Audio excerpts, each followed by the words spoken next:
ಎಲ್ರಿಗೂ ನಮಸ್ಕಾರ. ಜಾನು ಮನು ಡೈರೀಸ್ಗೆ ಸ್ವಾಗತ. ನಮ್ಮ ಚಾನಲ್ ಲೈಕ್ ಮಾಡಿಲ್ಲ, ಶೇರ್ ಮಾಡಿಲ್ಲ ಅಂದರೆ ಲೈಕ್ ಮಾಡಿ, ಶೇರ್ ಮಾಡಿ, ಸಬ್ಸ್ಕ್ರೈಬ್ ಮಾಡ್ಕೊಳ್ಳಿ ಆ್ಯಂಡ್ ಬೆಲ್ ಐಕನ್ ಕ್ಲಿಕ್ ಮಾಡಿ ಹಂಗೆ ಹಿಂಗೆ ಸಪೋರ್ಟ್ ಮಾಡ್ತಾಯಿರಿ.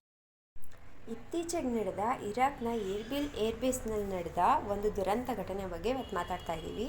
ಇದು ಜಾಗತಿಕ ಮಿಲಿಟರಿಯಲ್ಲೇ ತುಂಬ ಭಾರಿ ಸಂಚಲನ ನಡೆಸಿರುವಂಥದ್ದು. ಇದು ಜಂಟಿ ತರಬೇತಿಯಲ್ಲಿ ಇಬ್ಬರು ಯೋಧರು ಸಾವನ್ನಪ್ಪಿರೋದು. ಅದು ಅಮೇರಿಕಾ ಮತ್ತು ಬ್ರಿಟಿಷ್ ಜಂಟಿ ತರಬೇತಿ ನಡೀತಾ ಇದ್ದಿದ್ದು. ಇದು ಸಾಗರೋತ್ತರ ಕಾರ್ಯಾಚರಣೆಯ ಸುರಕ್ಷತೆಯ ಬಗ್ಗೆ ಹೊಸ ಪ್ರಶ್ನೆನೇ ಮೂಡಿಸಿದೆ ಅಂತ ಹೇಳ್ಬೋದು. ಇದು ಏನು ಘಟನೆ ನಡೆದಿದೆ 31ನೇ ತಾರೀಕು ಮೇ ನಡೆದಿರುವಂಥದ್ದು. ಅಮೇರಿಕ ಮತ್ತು ಬ್ರಿಟಿಷ್ ಪಡೆಗಳು ಜಂಟಿ ತರಬೇತಿಯಲ್ಲಿ ನಿರತರಾಗಿದ್ದ ವೇಳೆ ನಡೆದ ತರಬೇತಿಯ ಸಂಬಂಧಿತ ಅಪಘಾತದಲ್ಲಿ ಇಬ್ಬರು ಪ್ರಮುಖ ಯೋಧರು ಮೃತಪಟ್ಟಿದ್ದಾರೆ. ಒಬ್ಬರು ಬಂದು ಅಮೇರಿಕದ ಸೈನಿಕ ಸಾರ್ಜೆಂಟ್ ಡೇವಿಡ್ ಸೈಬಲ್ ಅನ್ನೋರು.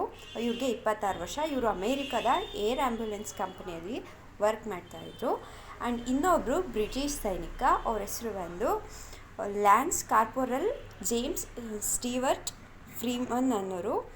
ಇವರು During a joint training exercise involving British and American personnel at Erbil, British Defense Secretary British ರಕ್ಷಣಾ ಕಾರ್ಯದರ್ಶಿಯಾಗಿರೋ ಜಾನ್ ಹೀಲಿ ಅವರು ಸೈನಿಕರ ಮರಣಕ್ಕೆ ದುಃಖವನ್ನು ವ್ಯಕ್ತಪಡಿಸಿದ್ದಾರೆ ಮತ್ತು ಅವರು ಸೋಲ್ಜರ್ ಫ್ಯಾಮಿಲೀಸ್ಗೂ ಕೂಡ ಸಾಂತ್ವನ ನೀಡಿದ್ದಾರೆ. ಮತ್ತು ಈ ಘಟನೆ ಕುರಿತು ಅಮೆರಿಕ ಮತ್ತು ಬ್ರಿಟನ್ ಎರಡೂ ದೇಶಗಳ ತನಿಖಾಧಿಕಾರಿಗಳು ತೀವ್ರ ತನಿಖೆಯನ್ನು ನಡೆಸಿದ್ದಾರೆ. ಬಟ್ ಸದ್ಯಕ್ಕೆ ಯಾವುದೇ ಹೆಚ್ಚಿನ ವಿವರಗಳನ್ನು ಬಹಿರಂಗಪಡಿಸಿಲ್ಲ.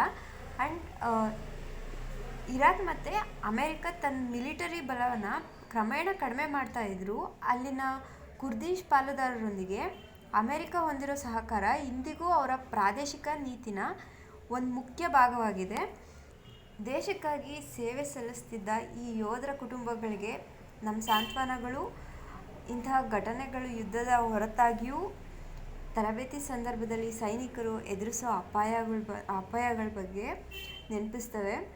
ಮತ್ತು ಈ ವಿಷಯ ಕುರಿತು ನಿಮಗೇನು ಅನ್ನಿಸ್ತು ಅಂತ ಕಮೆಂಟ್ ಮಾಡಿ. ಆ್ಯಂಡ್ ಹೆಚ್ಚಿನ ಮಾಹಿತಿಗಾಗಿ ನಮ್ಮ ಪೇಜ್ನ ಫಾಲೋ ಮಾಡ್ಕೊಳ್ಳಿ. Thank you.